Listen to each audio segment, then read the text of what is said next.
Hi guys, so I thought I'd just start my intro video today and just discuss what this channel is going to be about. I've been just prolonging it for such a long time, just been busy with life, the kids, etc. But yeah, here I am. So basically I'll start with just saying my name's Rebecca. Some people also know me as Tosin. I've got two little boys, Jamel and Joel. Jamel's 4, is my oldest, and Joel's 2. The reason why I wanted to start it was just to kind of bring awareness to delayed speech. My eldest, who's 4, kind of noticed when he was 2 years old, when I went to his health review. And a health review is something that they do in the UK, where health visitors kind of monitor your baby, and when they turn like 1 or 2 years old, they do a health review just to make sure that they're meeting their milestones and that they're healthy and that there's no issues that you're concerned with your child. So I went to my appointment and everything was fine. He was ticking all the boxes, and then at the end, the health visitor, which is a nurse, they asked me, do you have any concerns? And I said, well, no, but I just noticed that he's not saying much words. And I had other friends that had children his age, well, similar to his age, or also a lot of friends that worked in nurseries, and I didn't think it was an issue, but they said to me, oh, he should be saying about at least 20 words for his age. So I was just like, okay, he's my first child, so we didn't really know what to expect, so I just thought I'd bring it up. And the health visitor said sometimes obviously children are different, all children are different, and they obviously develop differently, and it's not an issue, but we can book him into speech therapy and just see how it goes from there. So we did that. When he was about 2.5, he started speech therapy, but there wasn't really much they did with him because he was still quite young. It was just more play-based speech therapy. So they would just observe him playing with toys. And I didn't really see any progress from there. Then when he was about 3, he went on to start nursery. Well, he started nursery when he was 2, but he started a children's centre nursery when he was 3, which is a really good one. And then after about 6 months of him being there, they also picked up on the fact that obviously he should be speaking more. He was still only saying about 3 words, the same words: hello, bye, mum, dada, that kind of stuff. So they also did speech therapy with him as well at the nursery, but again, it's not really much they could do. It was just play-based speech therapy.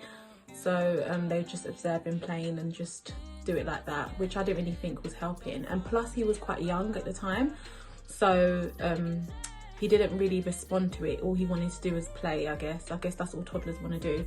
So then I think when he was about to turn 4 and I was applying for him to start primary school reception, one of the teachers at the nursery said that they think that it's probably time that we contact the local council and see if we need to find out if there's any other issues that are going on. And at the time they were insinuating autism, and autism is obviously a type of disability which obviously can prevent children talking or being delayed in their speech, and he is very delayed. So we contacted the council. I got him an appointment and we took him to the appointment, and at the time, unfortunately, the psychologist was off sick, so it was only the doctor that I saw.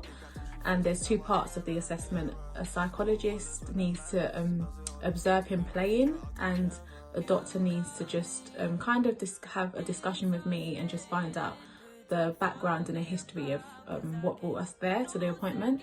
But so I went through the discussion with the doctor, told her my concerns, and she said that she could obviously see that he was quite delayed in his speech. I think at that point he was now turned 4, but he was saying a few more words, so maybe about 10, but obviously still very delayed for a 4-year-old.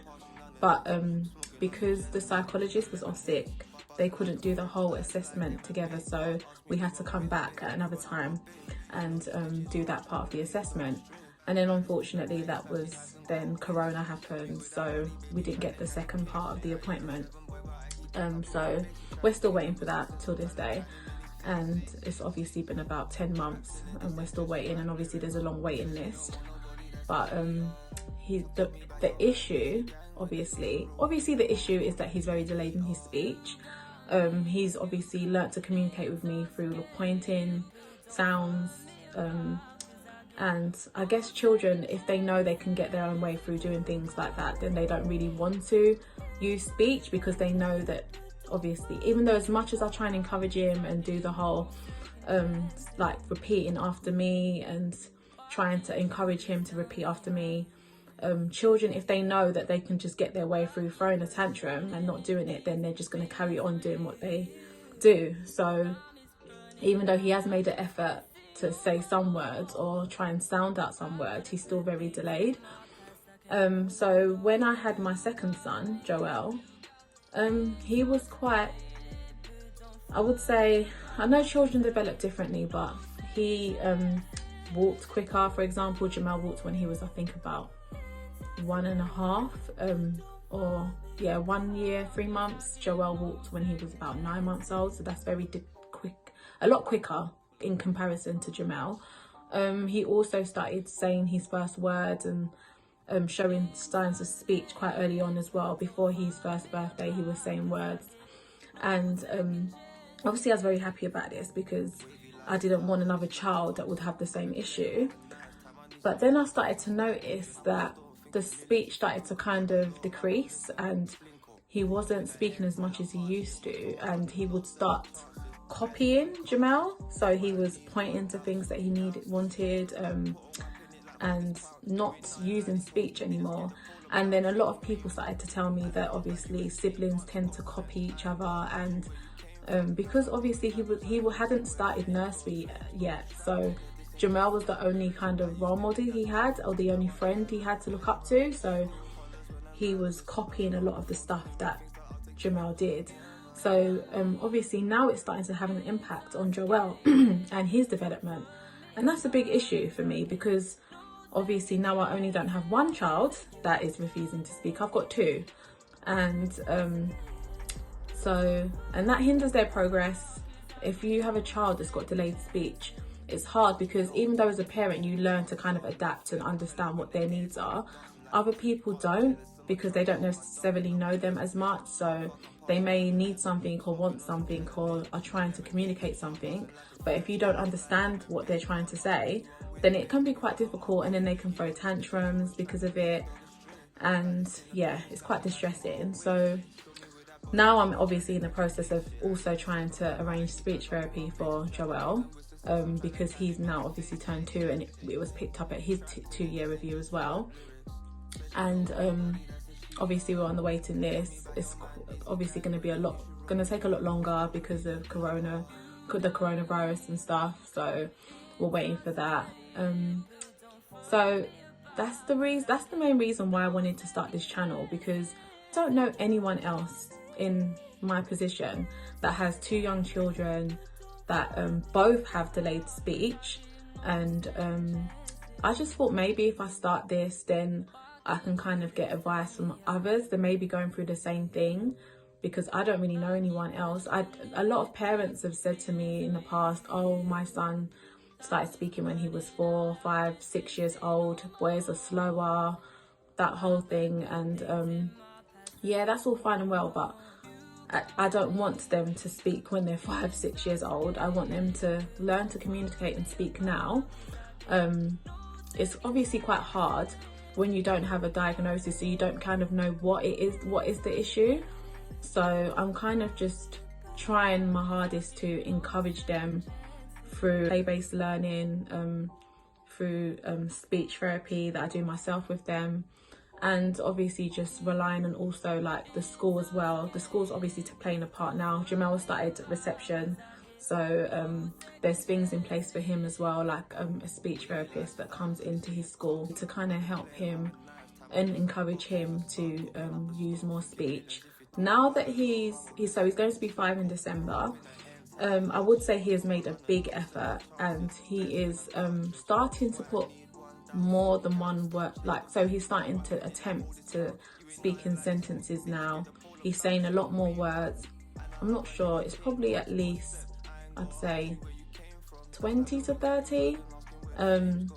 And if I ask him to repeat after me now, he does attempt to repeat after me, and that is a big thing, because before he would just ignore me.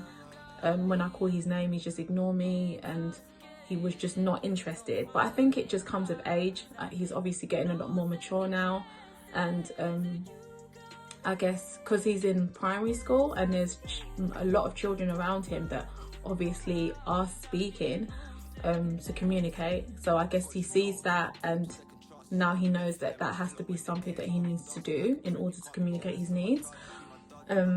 So there is progress, but obviously we're not there just yet. Joel, he's gone from saying quite a lot of words to just not speaking at all. But he hasn't obviously had the speech therapy yet, and I think it's the same kind of thing how Jamal started. He knows that he can get his way without having to use speech, so because of that he's obviously just not trying to use the speech, because he knows that he can do it, get what he needs without the speech, which is quite frustrating. But same, I just have to keep encouraging them and stuff. So yeah, that's basically why I made this channel, and to just kind of document their progress, because it will be nice to look back one day and just see where we have started from, and that obviously them speaking fluently in future, because I know they will. It will take time. Children develop differently, whether there's hindrances, whether there's obviously issues with disability, anything like that. Children still develop differently at the end of the day. So I'm obviously very hopeful that they will get there, because they are still quite young. Joel's only 2 and Jamal's 4. But obviously if there's anyone else that's out there that's experiencing this same issue, I would like to hear what you guys have done with your children, and what advice you can give me, and what things I can implement to do at home. Obviously it's hard because during the week it can be tiring, obviously doing the school run. We leave obviously quite early. They get home, by the time they get home you're giving them lunch or dinner, and then it's time for bed. But obviously on the weekends I try my best to do things with them, and just trying to encourage them to do some learning, because I know that it's going to benefit them in future. So if there is anyone that can give me any type of advice of anything I can do at home with them, or if there's any websites or any things that I can check out in order to help them, then I'd appreciate if you comment and let me know. And they're not here at the moment because they're with their dad. So but I just thought I'd come on here and make this intro, because a lot of people have just been saying just hurry up and make a video. So the next time I come on here, they will definitely be on here and I'll introduce them to you. And yeah, so that's my intro. I hope you enjoyed the video. Please like, comment, share, subscribe, and I hope to see you next time. Bye.